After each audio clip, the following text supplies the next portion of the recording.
ണെന്ന് മനസ്സിലാക്കി ഇത് ഭംഗിയായി പഠിച്ചു നിർവഹിക്കണം. പഠിച്ചു നിർവഹിച്ചില്ലെങ്കിലോ നിസ്കാരത്തിൽ അപാകത വന്നാൽ അള്ളാഹു ഒരിക്കലും സ്വീകരിക്കില്ല.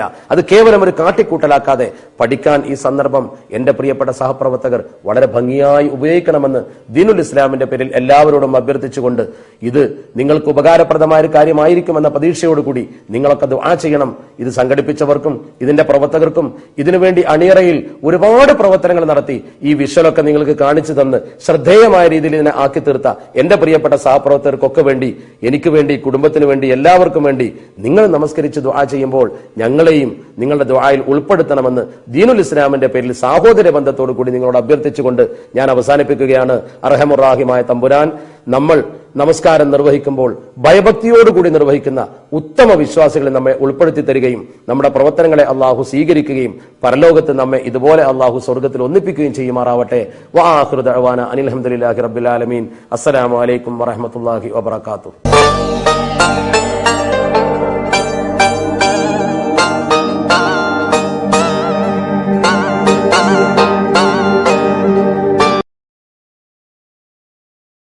ഔറത്ത് മറക്കുന്നതിന്റെ നിബന്ധനകൾ എന്തെല്ലാമാണ്? ഔറത്ത് മറക്കേണ്ടത് ചുറ്റുഭാഗത്തു നിന്നും മുകൾ ഭാഗത്തു നിന്നുമാണ്. നമ്മുടെ ചുറ്റുഭാഗത്തു നിന്നും മുകൾ ഭാഗത്തു നിന്നും, അടിഭാഗത്തു നിന്ന് മറച്ചോളണമെന്നില്ല. ഔറത്ത് മറക്കുന്നതിന്റെ നിബന്ധനകളിൽ പ്രധാനം അഭിമുഖ സംഭാഷണ വേളയിൽ തൊലിയുടെ നിറം കാണാത്ത വിധത്തിലുള്ള വസ്ത്രം കൊണ്ടായിരിക്കണം ഔറത്ത് മറക്കേണ്ടത്. ഇനി ഔറത്ത് എന്ന് പറയുന്നത് സാധാരണ സ്ത്രീകളുടെ ഔറത്ത് ശരീരം മുഴുവൻ അന്യപുരുഷന്മാരിൽ നിന്ന് മറക്കണം. അതേസമയം നമസ്കാരത്തിൽ അവര് മുഖവും മുൻകൈയും ഒഴിച്ചുള്ള ഭാഗങ്ങൾ മാത്രം മറച്ചാൽ മതി. മുഖവും മുൻകൈയും ഒഴിവാക്കാം. അതേസമയം പുരുഷന്മാർ മുട്ടുപൊക്കിളിന് ഇടയിലുള്ള സ്ഥലം പൂർണ്ണമായും മറച്ചിരിക്കണം, ഈ പറഞ്ഞ നിബന്ധനകളുടെ വസ്ത്രം കൊണ്ട്. അവിടെ പ്രത്യേകം ശ്രദ്ധിക്കേണ്ട ഒരു കാര്യം, ഇന്ന് നമ്മുടെ പള്ളികളിലൊക്കെ സംഭവിക്കുന്നത്, ചെറിയ ഷർട്ട് ധരിച്ച ഇൻസൈഡ് ചെയ്യാതെ പാന്റ് ഇട്ട ആളുകൾ ഈ പാൻസ് ഇട്ടുകൊണ്ട് നമസ്കരിക്കുമ്പോൾ സുജൂദ് ചെയ്യുമ്പോൾ അവിടെ പുറംഭാഗത്ത് ഷർട്ട് മുകളിലേക്ക് കയറി അവന്റെ ഊരഭാഗത്ത് നഗ്നമായി ശരീരഭാഗം കാണും. അത് യഥാർത്ഥത്തിൽ അവന്റെ പൊക്കിളിന് താഴെയുള്ള ഭാഗമാണ്. ആ ഭാഗം കണ്ടാൽ അവന്റെ നിസ്കാരം ശഹിയാവുകയില്ല. നിസ്കാരം അവൻ ഈ ഒരൊറ്റ പ്രവർത്തനം കൊണ്ട് ബാത്തിലാക്കി. ഔറത്ത് അവൻ സുജൂദ് ചെയ്യുന്ന സമയത്ത് തീർച്ചയായും പ്രകടമാകും. അത്തരമൊരു സാഹചര്യത്തിൽ സൂക്ഷ്മതയ്ക്ക് വേണ്ടി ഇൻ ചെയ്താൽ ഒരു പരിധിവരെ അത് പരിഹരിക്കാൻ കഴിയും. ശുദ്ധീകരണത്തിന് ഉപയോഗിക്കുന്ന ജലത്തിന്റെ നിബന്ധനകൾ എന്തെല്ലാമാണ്? ശുദ്ധീകരിക്കാൻ ഉപയോഗിക്കുന്ന വെള്ളം രുചി, നിറം, മണം എന്നീ ഗുണങ്ങളിൽ ഏതെങ്കിലും ഒന്ന് വ്യത്യാസപ്പെട്ടതിനാൽ തനി വെള്ളം എന്ന് പറയാൻ പറ്റാത്ത വിധം മാറ്റം സംഭവിച്ച വെള്ളം ശുദ്ധീകരണത്തിന് പറ്റില്ല. ഇപ്പൊ സാധാരണത്തിൽ നമ്മളൊരു വെള്ളം ഉപയോഗിക്കുമ്പോൾ അതിന്റെ രുചിയോ നിറമോ മണമോ ഏതെങ്കിലും ഒന്ന് ആ ഗുണം മാറി തനി വെള്ളം എന്ന് പറയാൻ പറ്റാത്തൊരവസ്ഥയിലായി തീർന്നാൽ പിന്നെ ആ വെള്ളം ശുദ്ധീകരണത്തിന് ഉപയോഗിക്കാൻ പാടില്ല. അല്ലാത്ത ശുദ്ധമായ വെള്ളമായിരിക്കണം. അതിന്റെ നിബന്ധനകൾ നേരത്തെ ക്ലാസ്സിൽ പറഞ്ഞിട്ടുണ്ട്. തൊഹൂറായ വെള്ളമായിരിക്കണം. ഇനി ശ്രദ്ധിക്കേണ്ട പ്രധാന കാര്യം, കൂടുതൽ മാറ്റം സംഭവിക്കാത്ത എന്തെങ്കിലും ഒരു സാധനം അതിൽ കലർന്നിട്ടുണ്ടെങ്കിൽ അത് പ്രശ്നമല്ല. അപ്പോൾ ഉദാഹരണമായി ധാന്യപ്പൊടി, കുങ്കുമം മുതലായവ കലർന്നുണ്ടാകുന്ന മാറ്റം ഇതിന് ഉദാഹരണമാണ്. അത് കൂടുതൽ കലർന്നിട്ടില്ലെങ്കിൽ ഒരു ബുദ്ധിമുട്ടില്ല. അതേസമയത്ത് ഈ വെള്ളത്തിലേക്ക് ഇങ്ങനെ നോക്കുന്ന ഒരാള്, അയാൾക്ക് ആ നോക്കുന്നവന് വേറിട്ട് കാണുന്ന വിധത്തിൽ എണ്ണ പരന്നിരിക്കുന്നു, വെള്ളത്തിന്റെ മുകളിൽ എണ്ണ, അതുപോലെ തന്നെ മരക്കഷ്ണം, പായല്, മണ്ണ്, ഇതുകൊണ്ടൊക്കെ ഉണ്ടാകുന്ന ഒരു വെള്ളത്തിന്റെ മാറ്റമുണ്ട്, ഭാവമാറ്റം. ആ മാറ്റം കൊണ്ട് യാതൊരു വിരോധവുമില്ല. ഇനി ശുദ്ധമായ വെള്ളത്തിൽ കൈയിട്ട് വുളു ഉണ്ടാക്കാനും ഇറങ്ങി കുളിക്കുവാനും 2 കുല്ലത്ത് വെള്ളം വേണം. അത് പ്രത്യേകം ശ്രദ്ധിക്കണം. നമ്മളൊരു പാത്രത്തിൽ കൈയിട്ട് ഒതു ഉണ്ടാക്കുകയോ അല്ലെങ്കിൽ ഒരു കുളത്തിൽ ഇറങ്ങി ഒതു ഉണ്ടാക്കുകയോ കുളിക്കുകയോ ഒക്കെ ചെയ്യുകയാണെങ്കിൽ അങ്ങനെ ഉപയോഗിക്കുന്ന വെള്ളം 2 കുല്ലത്ത് ഉണ്ടായിരിക്കണം. ഈ 2 കുല്ലത്ത് എന്ന് പറഞ്ഞാൽ 1.25 മുഴം നീളം, 1.25 മുഴം വീതി, 1.25 മുഴം ആഴം, അങ്ങനെയുള്ള ഒരു ചതുരത്തിൽ ഉൾക്കൊള്ളുന്ന വെള്ളത്തിനാണ് 2 കുല്ലത്ത് വെള്ളം എന്ന് പറയുന്നത്. അങ്ങനത്തെ ഒരു സ്ഥലത്ത് കൊള്ളുന്ന വെള്ളത്തിൽ നമുക്ക് വേണമെങ്കിൽ കൈയിട്ട് ഒതു കൊടുക്കാം. ഇതിന് താഴെ അളവാണ് വെള്ളത്തിനുള്ളത് എങ്കിൽ കോരിയെടുത്തിട്ട് വേണം ഒതു ചെയ്യാൻ. ഫർദിൽ ഉപയോഗിച്ച വെള്ളം ഇതിൽ ചേരാനും പാടില്ല. ഈ 2 കുല്ലത്തിൽ താഴെയുള്ള വെള്ളമാണെങ്കിൽ ഫർദിൽ ഉപയോഗിച്ച വെള്ളം ആ വെള്ളത്തിലേക്ക് പിന്നീട് ചേരാൻ പാടില്ല. അതേസമയത്ത് 2 കുല്ലത്തിന്റെ അളവുണ്ടെങ്കിൽ അതിലേക്ക് ചേരാവുന്നതാണ്. ഉദാഹരണം, ഒരു പാത്രത്തിൽ നിന്ന് നമ്മൾ ഒതു ചെയ്യുന്നു. അങ്ങനെ വരുമ്പോൾ കയ്യോ മുഖമോ കഴുകിയ വെള്ളം അതിലേക്ക് തന്നെ ഒലിക്കുന്നു. ആ വെള്ളം ഫർദിൽ ഉപയോഗിച്ച വെള്ളമായി മാറി. അതുകൊണ്ട് പിന്നെ അത് ഉപയോഗിക്കാൻ കഴിയില്ല എന്നർത്ഥം. ഫർദിലല്ലാതെ ഉപയോഗിച്ച വെള്ളം ശുദ്ധീകരണത്തിന് ഉപയോഗിക്കാമോ? ഫർദിൽ ഉപയോഗിക്കാത്ത വെള്ളം സ്വാഭാവികമായും ശുദ്ധീകരണത്തിന് ഉപയോഗിക്കാം. അതേസമയത്ത് ഫർദിൽ ഉപയോഗിച്ച വെള്ളമാണെങ്കിൽ, ഫർദായ ശുദ്ധീകരണത്തിന് ഉപയോഗിച്ച വെള്ളമാണെങ്കിൽ അതും ഒരുമിച്ച് കൂട്ടിയിട്ട് 2 കുല്ലത്തെത്തിയാൽ, നേരത്തെ പറഞ്ഞ 2 കുല്ലത്തിന്റെ അളവെത്തിയാൽ അത് ശുദ്ധീകരിക്കാൻ ഉപയോഗിക്കാം. നജസിൽ നിന്ന് ശുദ്ധിയാവിൽ എന്ന് പറഞ്ഞല്ലോ, എന്തൊക്കെയാണ് നജസുകൾ? നജസുകൾ എന്ന് പറഞ്ഞാൽ പൊതുവെ മലം, മൂത്രം, രക്തം, ചലം, ഛർദിച്ചത്, ലഹരി വസ്തുക്കൾ, ഇവയൊക്കെ ഈ മലിനങ്ങൾ എന്ന് പറയുന്ന നജസിൽപ്പെട്ടു. എന്നതുപോലെ നായ, പന്നി, മൂത്രം ഒഴിച്ച ഉടനെ പുറപ്പെടുന്ന കൊഴുത്ത ജലം, ഇതിന് സാധാരണഗതിയിൽ ഇതാണ് വതി എന്ന് പറയുന്നത്, മനുഷ്യ ശരീരത്തിൽ നിന്ന് പുറപ്പെടുന്ന ക്ഷീണിത സമയത്ത് പുറപ്പെടുന്നത്. അതേ പ്രകാരം തന്നെ സ്ത്രീ പുരുഷ വികാരോത്തേജനത്തിൽ ആമുഖമായി ശ്രവിക്കുന്ന മതജലം, മതി, അതും നജസാണ്. ഇതൊക്കെ നജസാണ്. അതിന് പുറമെ അറുത്ത് ഭക്ഷിക്കാൻ യോഗ്യമല്ലാത്തതിനെ അറുത്താലും മത്സ്യം, മനുഷ്യൻ, വെട്ടുകിളി എന്നിവ ഒഴികെയുള്ളതിന്റെ ശവവും, മനുഷ്യൻ ഒഴികെയുള്ള ഭക്ഷ്യയോഗ്യമല്ലാത്ത ജീവികളുടെ പാല്, ഭക്ഷിക്കപ്പെടാത്ത ജീവികളുടെ ദേഹത്തുനിന്ന് വേർപെട്ട രോമം, മനുഷ്യൻ ഒഴികെയുള്ള ശവത്തിന്റെ രോമം എന്നിവയെല്ലാം നജസാണ്. ഇതാണ് പൊതുവെ നജസുകൾ.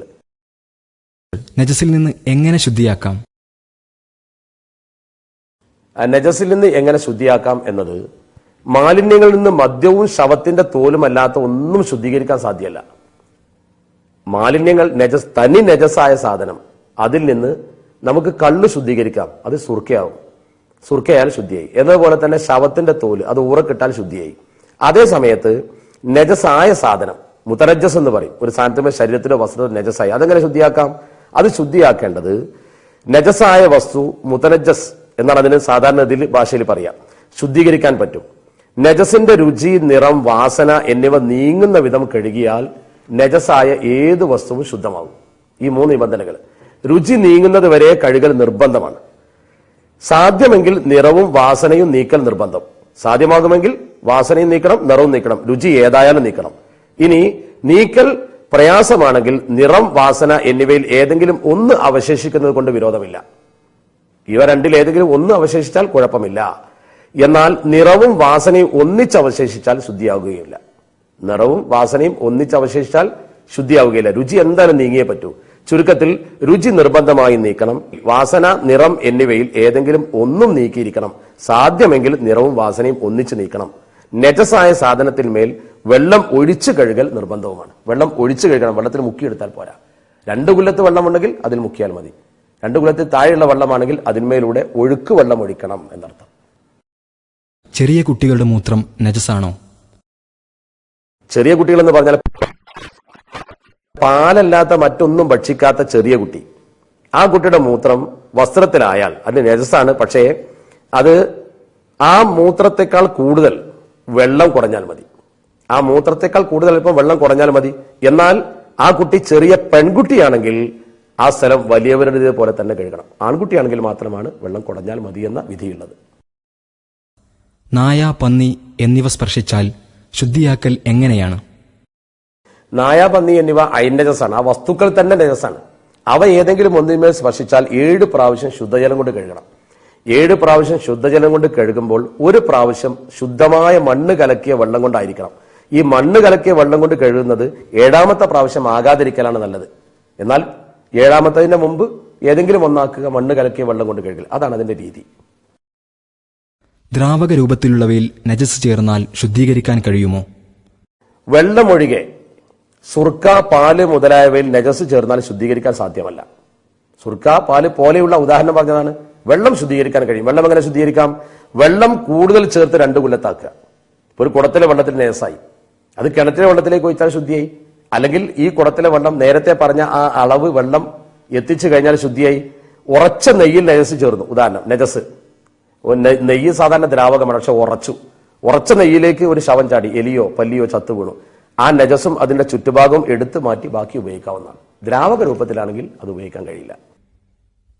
തയമ്മത്തിന്റെ പ്രായോഗിക രീതി എങ്ങനെയാണ്? തയമ്മം ചെയ്യാവുന്നത് വെള്ളമില്ലാതെ വന്നാൽ, നമുക്ക് ഉപയോഗിക്കാൻ വെള്ളം കിട്ടാതെ വന്നു, ജലദൗർലഭ്യം തീരെ കിട്ടാനില്ല, അല്ലെങ്കിൽ വെള്ളം ഉപയോഗിച്ചാൽ മാരകമായ ഭവിഷ്യത്തുകൾ ഉണ്ടാകുമെന്ന് ഭയപ്പെട്ടു, മുറിവുണ്ട്, വെള്ളം തട്ടിയാൽ അപകടം ഉണ്ടാകുമെന്ന് ഭയപ്പെട്ടു. അങ്ങനെ വരുമ്പോൾ ആ ഭയപ്പെടുന്ന സന്ദർഭത്തിലും വെള്ളമില്ലാത്തപ്പോഴും ചെറുതും വലുതുമായ 2 അശുദ്ധികൾക്ക് വേണ്ടി തയമ്മം ചെയ്യാവുന്നതാണ്. പൊടിയുള്ളതും ശുദ്ധവുമായ മണ്ണ് കൊണ്ടാണ് തയമ്മം ചെയ്യേണ്ടത്. തയമ്മം ചെയ്യാൻ 2 ഫർദുകളാണുള്ളത്. ആ 2 ഫർദുകൾ, ഒന്ന് നിയ്യത്താണ്. മണ്ണ് മുഖത്തേക്ക് വെക്കുന്നതോടനുബന്ധിച്ച് ഫർദ് നിസ്കാരത്തെ അനുവദനീയമാക്കുന്നു എന്ന് നിയ്യത്ത് ചെയ്യുക. 2ാമത്തേത് മുഖവും ശേഷം 2 കൈകളും തടവുക. ഇതാണ് തയമ്മുമിന്റെ സാധാരണഗതിയിലുള്ള നിർബന്ധങ്ങൾ. മുറിവ് വെച്ച് കെട്ടിയതിനാൽ തയമ്മം ചെയ്യുന്നവൻ ആ ഭാഗം കഴുകേണ്ട സമയത്താണ് തേമം ചെയ്യേണ്ടത്. ഇപ്പൊ മുറി വെച്ച് കെട്ടി, ആ ഭാഗം കഴുകേണ്ട വുളൂവിൽ ആ ഭാഗം കഴുകേണ്ട സമയം വരുമ്പോഴാണ് അവൻ തേമം ചെയ്യേണ്ടത്. കുളിക്ക് പകരം തേമം ചെയ്യുമ്പോൾ സൗകര്യപ്രദമായി ചെയ്യാം. കാരണം കുളിക്കുമ്പോൾ എല്ലാ ഭാഗവും വെള്ളമാകണം. പിന്നെ ഇന്ന ഭാഗം എന്ന് പ്രത്യേകതയില്ല, ഏത് സമയത്ത് വേണമെങ്കിലും തേമം ചെയ്യാം. എന്നാൽ വുളു ഇല്ലാത്തവൻ ഒരംഗത്തിൽ കഴുകലും തേമവും പൂർത്തിയാക്കാതെ മറ്റൊരംഗത്തിലേക്ക് നീങ്ങരുത്. വുളു ഇല്ലാത്ത ഒരാൾ വുളു ചെയ്യുമ്പോൾ ഇവിടെ മുറിവുണ്ടെങ്കിൽ ഇതിന്റെ ആദ്യം സാധ്യമായ ഭാഗം കഴുകുക, പിന്നെ ഇതിനു വേണ്ടി തേമം ചെയ്യുക, എന്നിട്ടേ അടുത്ത് ചെയ്യാവൂ. അതാണ് അതിന്റെ നിബന്ധന. മുറിവ് തേമമിന്റെ അംഗത്തിലാണെങ്കിൽ മണ്ണുകൊണ്ട് അതിന്മേൽ തടവണം. മുറിവ് തേമമിന്റെ അംഗത്തിൽ, തേമമിന്റെ അംഗം എന്ന് പറഞ്ഞാൽ 2 കൈയും മുഖം, ഇവിടെയാണ് മുറിവെങ്കിൽ മണ്ണുകൊണ്ട് അതിന്മേൽ തടവണം. മരുന്ന് വെച്ച് കെട്ടുമ്പോൾ വുളൂ ചെയ്ത് ശുദ്ധി വരുത്തിയ ശേഷമാണ് ചെയ്യേണ്ടത്. ശുദ്ധിയോടെ അല്ലാതെ വെച്ച് കെട്ടിയവൻ തേമം ചെയ്ത് നിസ്കരിച്ചത് പിന്നീട് മടക്കേണ്ടി വരും. തേമം ചെയ്യേണ്ട രീതി, ബിസ്മി ചൊല്ലി നമ്മൾ ആദ്യം പൊടിമണ്ണ് തയ്യാറാക്കുക. പൊടിമണ്ണിൽ കൈ അമർത്തി 1ാമത്തെ തവണ മുഖം തടവാനാണ്.